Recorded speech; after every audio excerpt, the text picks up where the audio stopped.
সবাইকে ফিয়াদা টকারে আরো একবার স্বাগত। আশা করি যে যেখানে আছেন সবাই সুস্থ আছেন এবং ভালো আছেন, কারণ বর্তমানে ভালো থাকাটাই হচ্ছে অনেক বড় বিষয়। কারণ আমরা জানি গত একটা সপ্তাহ থেকে আমরা যে পরিস্থিতি পার করছি বা করেছি, সেই পরিস্থিতির মধ্যে থেকে যে যার জায়গা থেকে যতটুকু ভালো থাকতে পারি সেটাই বড় বিষয়। গত কয়েকদিনে বাংলাদেশ যে সময়টা পার করলো বা করছে, সেই বিষয় নিয়ে নতুন করে বলার কিছু নেই। এটা আমি আপনি সবাই দেখেছি, সবাই জানছি, সবাই বুঝছি সিচুয়েশন যা যাচ্ছে, তার মধ্যে থেকে আমাদের ভালো থাকতে হবে। আমরা যে একটা সিচুয়েশন পার করছি, তার একটা বড় বিষয় হলো যে আমরা ইন্টারনেট ছাড়া একটা সপ্তাহের মতো, প্রায় এক সপ্তাহ ধরে ইন্টারনেটের বাইরে। তো আমরা বর্তমান সময়ে ইন্টারনেট ছাড়া কয়েক ঘন্টা বা একদিনও যেখানে চিন্তা করতে পারি না, সেখানে প্রায় এক সপ্তাহের মতো ইন্টারনেট ছাড়া।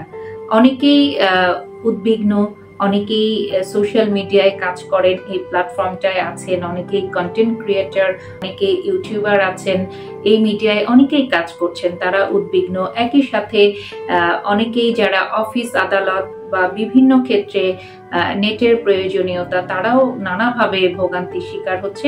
সবকিছু মিলিয়ে আমরা একেবারেই মনে হলো যে 7টা দিন পুরো পেছনে চলে গেছি, কারণ আমরা নেটের বাইরে, মানে যে নেট ছাড়া আমরা একদমই ভাবতে পারি না, সে নেট ছাড়া আমরা এই কয়েকটা দিন পার করছি। তো সবকিছুরই একটা ভালো দিক এবং খারাপ দিক থাকে। এরকম একটা পরিস্থিতি আমাদের তৈরি হয়েছে, যে পরিস্থিতি নিয়ে আসলে আলাদা করে কথা বলার কিছু নেই। এটায় অনেকেই হয়তো তার সন্তান হারিয়েছেন, অনেকে ভাই হারিয়েছেন। সেই বিষয়গুলোর দিকে আমি যাচ্ছি না। আমি যে বিষয়গুলো একটু এই কয়েকদিনে আমার অভিজ্ঞতা তৈরি হয়েছে বা আমি খেয়াল করেছি, যে বিষয়গুলোতে আমার ফোকাস হয়েছে, সে বিষয়গুলো নিয়ে একটু কথা বলছি। যে আমরা নেট ছাড়া চলতে পারি না, যেটা বলছিলাম, কিন্তু সেই নেট যখন আমাদের মাঝে ছিল না, তখন একটু খেয়াল করে দেখবেন আপনার কাজগুলো কি ছিল সারাদিন। একদিকে কারফিউ, একদিকে নেট নেই, একদিকে আপনি ঘরে। সে অবস্থায় আপনার সারাদিনের কর্মকাণ্ডগুলো কি ছিল একটু খেয়াল করে দেখবেন।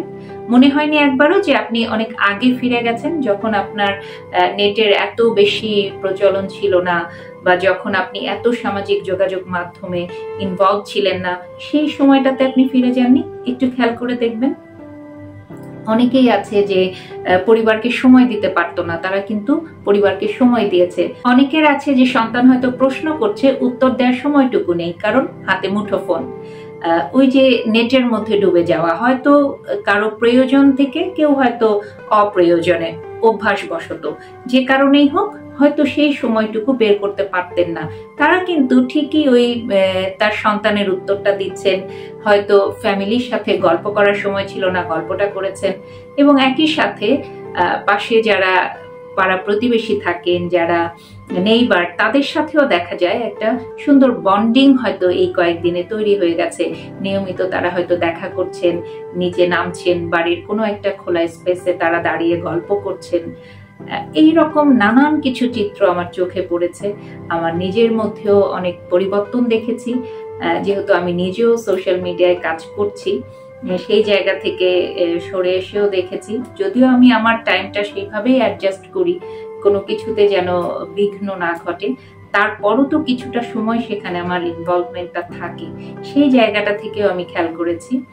আরো কিছু বিষয় হয়েছে যে দেখবেন আপনি যে খেলাগুলো হয়তো অনেক আগে খেলেছেন, কিছু ঘরোয়া খেলা ছিল, দেখবেন যে কাগজে হয়তো লিখে চোর ডাকু, বাবু পুলিশ, এই খেলাগুলো হয়তো খেলছেন, বা দাবা, লুডো, ক্যারাম, বিভিন্ন ধরনের খেলায় হয়তো আপনি পরিবারকে নিয়ে বা প্রতিবেশীর সাথে ডুবে যাচ্ছেন, কারণ আপনি এখন সময় পেয়েছেন। আপনার ভেতরে যে সুপ্ত আবেগগুলো ছিল, যে ভালো লাগাগুলো, যে কাজগুলো আপনাকে আনন্দ দিত, কিন্তু আপনি হয়তো ব্যস্ততার কারণে, এতটাই যান্ত্রিক, এই যান্ত্রিকতার কারণে করতে পারতেন না।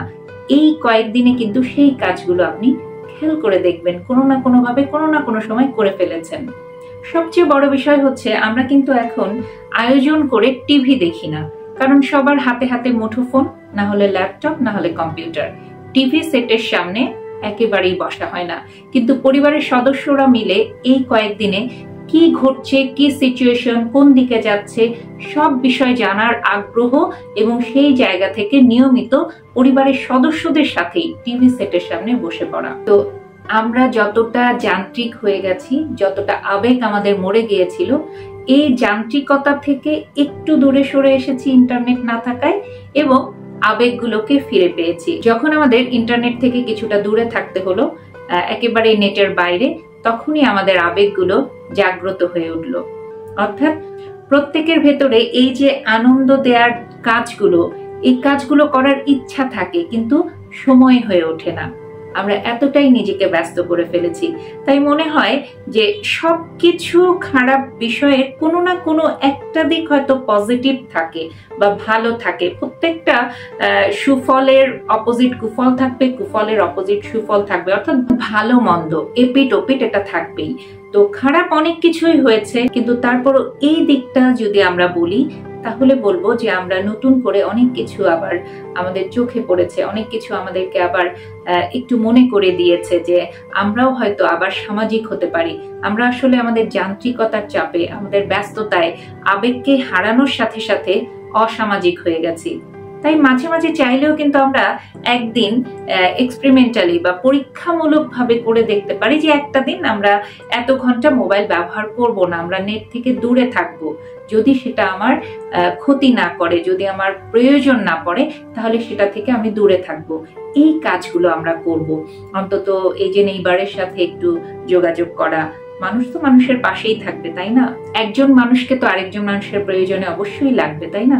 তাই এই জায়গাগুলো যদি আমরা করি, একটু তাদের সাথে গল্পগুজব করা, একটু ফ্যামিলিকে সময় দেয়া, ভালো লাগার কাজগুলো করা, সেই জায়গা থেকে আবার কিন্তু একটু হলেও আমরা সামাজিক হয়ে উঠতে পারি।